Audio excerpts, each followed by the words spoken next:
এই যে মকর রাশির বন্ধুরা, আপনাদের বলছি এই যে সেপ্টেম্বর মাস আপনাদের জন্য একটা মহাকাব্যিক পরিবর্তনের কিন্তু গল্প লিখতে চলেছে। এই যেমন ধরুন 14ই সেপ্টেম্বর, এই সময় এমন একটা প্রস্তাব আপনাদের জীবনে আসতে চলেছে, হতে পারে যা আপনার জীবনের পুরো মোড় ঘুরিয়ে দিতে পারে। যারা কাজ, প্রেম বা নিজের স্বপ্ন নিয়ে হতাশ, তাদের জন্য এই মাসে আছে একটা রিকার্নিশন, পুনর্জন্মের একটা সম্ভাবনা কিন্তু। আর বিশেষ করে যাদের নামের অক্ষর যদি এম, কে বা ডি দিয়ে হয়, তাহলে বলতে পারেন এই ভিডিওটা আপনার ক্ষেত্রে আরও অন্যরকম দিশা বদলে দিতে পারে।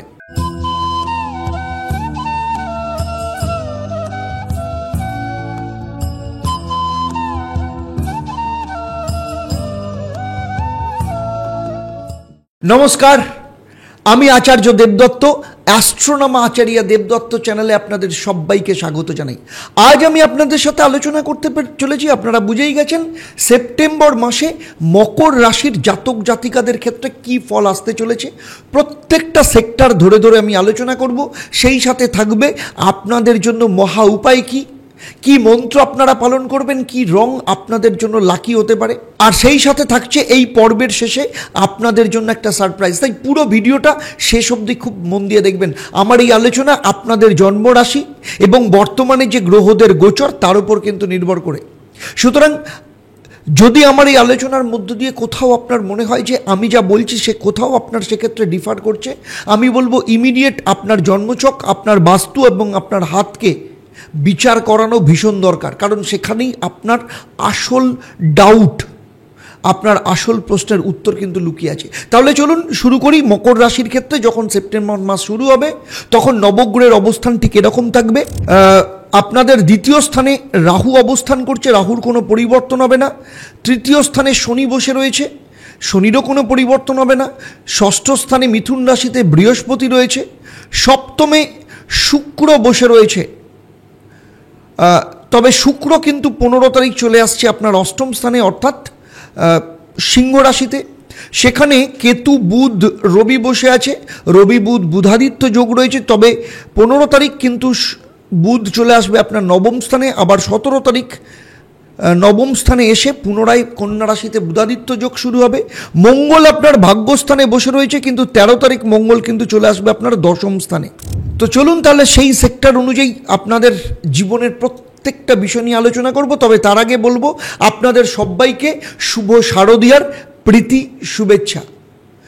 বড়দের আমার প্রত্যেককে সশ্রদ্ধ প্রণাম।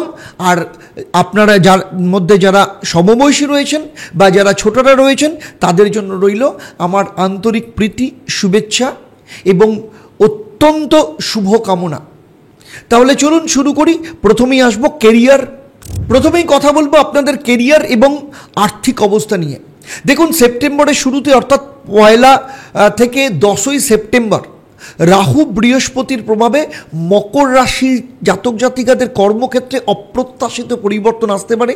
যারা চাকরি প্রার্থী রয়েছেন 14ই সেপ্টেম্বর থেকে 21শে সেপ্টেম্বরের মধ্যে গোল্ডেন অপরচুনিটি আসতে পারে, বিশেষত যারা সরকারি চাকরি বা মিডিয়া, আইটি পেশায় রয়েছেন। আর ব্যবসায়ীদের জন্য বলবো 18ই সেপ্টেম্বর নতুন ইনভেস্টমেন্টের কোনো অফার আসতে পারে। আর ফ্রিল্যান্সার বা যারা সাইড হুইলার, তাদের ক্ষেত্রে বলবো 22শে সেপ্টেম্বর কোনো নতুন ক্লায়েন্ট আপনার লাইফ কিন্তু বদলে দিতে পারে। আপনাদের জন্য মহা উপায় হচ্ছে বুধবার দিন কপালে চন্দনের তিলক লাগান এবং আপনার বাড়ির দক্ষিণ পশ্চিম কোণে একটা লাকি চার্ম বা ঘন্টা ঝুলিয়ে রাখুন। এটা আপনার কাজের স্থিতিশীলতার ক্ষেত্রে কিন্তু কাজে লাগবে। আর লাভ রিলেশনের ক্ষেত্রে যদি বলি, তাহলে মকর রাশির ক্ষেত্রে অত্যন্ত প্রিয় হচ্ছে এই মাসে কিন্তু আপনাদের প্রেমের ক্ষেত্রে, রিলেশনের ক্ষেত্রে কোথাও না কোথাও একটা ঢেউ আসতে পারে। তবে ভয় পাবেন না, এই ঢেউ আপনাকে পৌঁছে দেবে কিন্তু নতুন বন্দরে। যেমন ধরুন 6ই সেপ্টেম্বর কোনো পুরনো প্রেম ফিরে আসতে পারে এবং সেটা কিন্তু সাডেন হতে পারে। 16ই সেপ্টেম্বর যারা প্রেমে রয়েছেন তাদের পরিবার জানতে পারবে এবং সম্মতি মিলতে পারে। আর যারা বিবাহিত রয়েছেন তাদের 12 থেকে 20শে সেপ্টেম্বর সন্দেহবশত ভুল বোঝাবুঝি হতে পারে। তখন আপনাকে কিন্তু যথেষ্ট অনেস্টলি এবং শান্তভাবে থাকতে হবে। কথাবার্তায় আপনার বাণী, আপনার কথাবার্তায় কিন্তু আপনার রক্ষা কবচ হতে পারে। লাভ রিলেশন হোক বা দাম্পত্য জীবন হোক, আপনাদের জন্য মহা উপায় হচ্ছে প্রত্যেক শুক্রবার গোলাপি রঙের কিছু পরুন এবং রাত্রে পারফিউম ব্যবহার করুন এবং মা লক্ষ্মীর সামনে মোমবাতি জ্বালান। এবারে কথা বলবো আপনাদের শরীর স্বাস্থ্যের ক্ষেত্রে। দেখুন, মকর রাশির ক্ষেত্রে বলবো শরীরের ভেতরের যে কথাগুলো চাপা পড়ে আছে, এবার কিন্তু সময় এসেছে সেগুলো শোনার। সেপ্টেম্বর মাসের প্রথম সপ্তাহে কফ, ঠান্ডা, গ্যাসের সমস্যা বৃদ্ধি পেতে পারে। আর 9 সেপ্টেম্বরের পর পরিবারের কোনো বয়স্কদের শরীর স্বাস্থ্যের ব্যাপারে চিন্তায় পড়তে পারেন। মা বা স্ত্রী কিংবা হাজব্যান্ডের সঙ্গে সম্পর্ক ঠিক রাখুন, মানসিক শান্তি ফিরে পাবেন। সেক্ষেত্রে আপনাদের প্রত্যেক সোমবার তুলসী পাতা খালি পেটে খান এবং পায়ের তলায় নারকেল তেল মালিশ করুন। আপনাদের ক্ষেত্রে লাকি কালার হচ্ছে ডিপ নীল এবং হালকা সোনালী কালার। লাকি নাম্বার হচ্ছে 4, 8 এবং 14। আর লাকি দিন হচ্ছে সোমবার এবং শুক্রবার।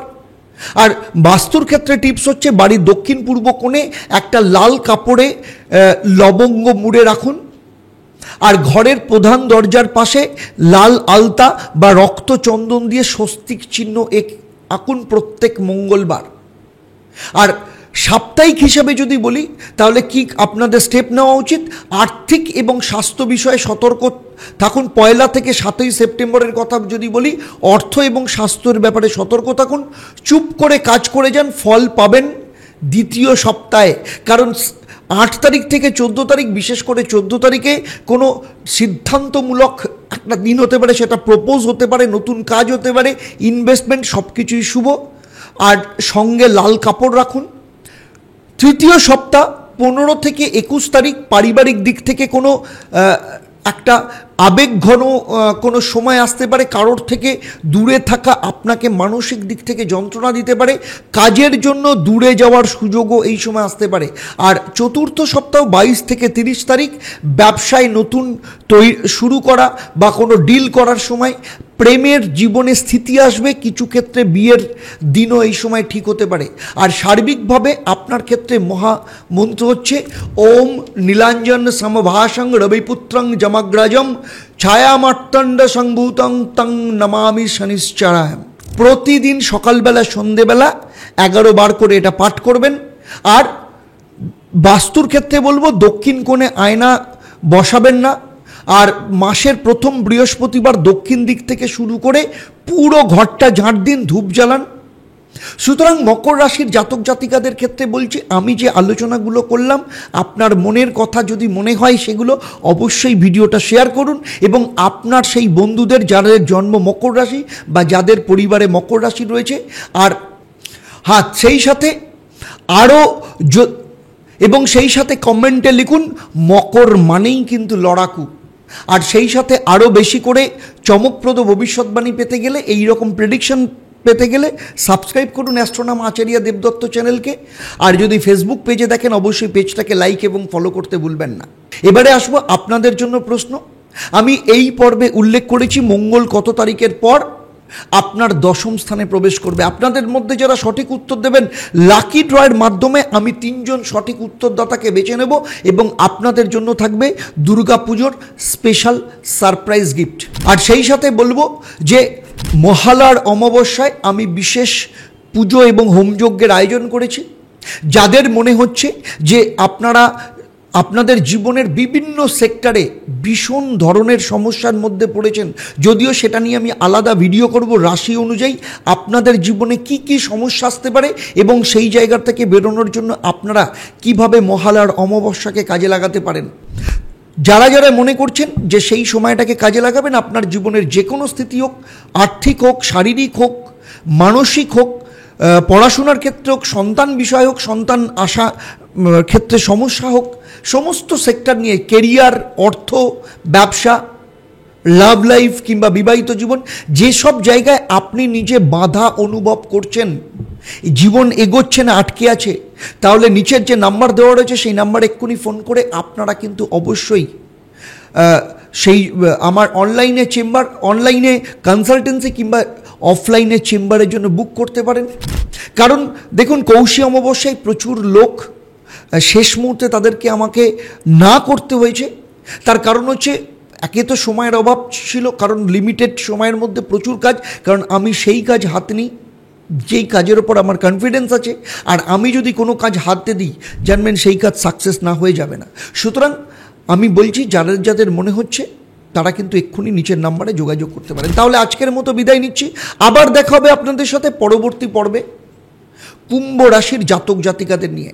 আপনারা আপনাদের পরিবারের সাথে ভালো থাকুন, সুখে থাকুন, শান্তিতে থাকুন এবং নিয়মিত দেখতে থাকুন অ্যাস্ট্রোনম আচার্য দেবদত্ত এবং লাইভ ফোন ইন অনুষ্ঠান।